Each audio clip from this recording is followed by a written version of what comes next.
বাবু, এই ছেলেটা নাকি আপনার চুরি হওয়া সব সম্পদ খুঁজে বের করে দেবে, তাই একে নিয়ে আসলাম। আরে গোপাল, তুই তো একজন সাধারণ ঘরের ছেলে, তুই কি করে আমার হারানো সম্পদ খুঁজে বের করে দিবি? বাবু, ধনীদের নজর সব সময় ধন সম্পদের উপরে থাকে, আর গরিবদের নজর থাকে রাস্তার ধুলোর দিকে। আর চোর ধরতে গেলে অর্থের দিকে নয়, ধুলোর দিকে তাকাতে হয়। কথা তো একেবারে পাকা। ঠিক আছে, তোকে সুযোগ দিলাম, পারলে পুরস্কার। তাহলে এবার আমাকে সেই জায়গায় নিয়ে চলুন যেখানে আপনি আপনার অর্থ সম্পদ লুকিয়ে রাখতেন। এই লাঠিয়াল, যা ওকে নিয়ে যাও। এসো এসো আমার সাথে।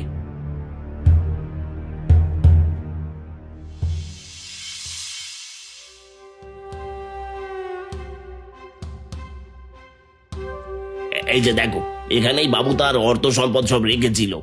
ঠিক আছে, এবার আমাকে ভালোভাবে দেখতে দাও।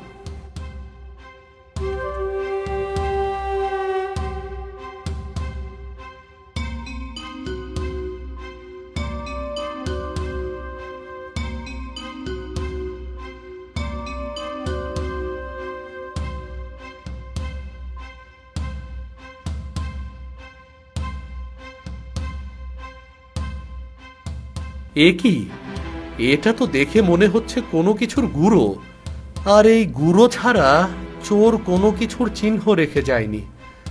এমন চোরকে খুঁজে বের করা কঠিন হয়ে পড়বে।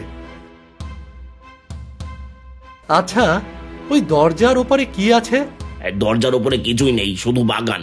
তবে চিন্তা করার কিছু নেই, চুরি ওই দরজা দিয়ে হয়নি, কারণ দরজা আগে থেকেই বন্ধ ছিল। যতই বন্ধ থাকুক, একবার দেখতেই হবে। তুমি ওই দরজা খুলে দেওয়ার ব্যবস্থা করো। সে আর এমন কি, এখনই খুলে দিচ্ছি।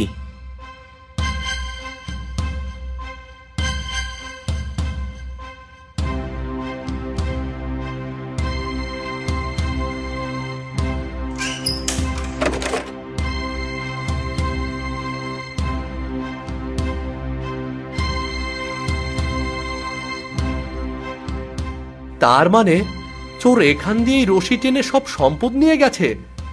ঠিক আছে, এবার বাকি কাজটুকু আমি একাই করব। চললাম।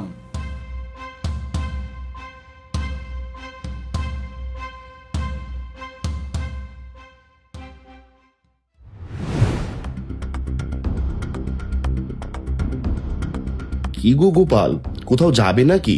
হ্যাঁ, যেতে তো হবেই, কিন্তু তার আগে কয়টা কথা বলার ছিল। বলো, কি বলতে চাও? আচ্ছা কাকা, গত 2-1 রাতের মধ্যে এই ঘাটে কি কোনো অচেনা নৌকা এসেছিল? না না, এই ঘাটে কোনো নৌকা আসেনি।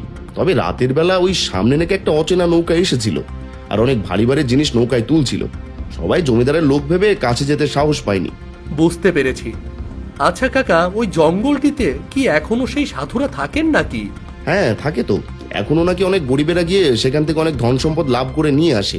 বেশ, তাহলে আমাকে একটু ওখানে নিয়ে যাবেন? হ্যাঁ, নেব না কেন, উঠে পড়ো, এখনই নিয়ে যাচ্ছে।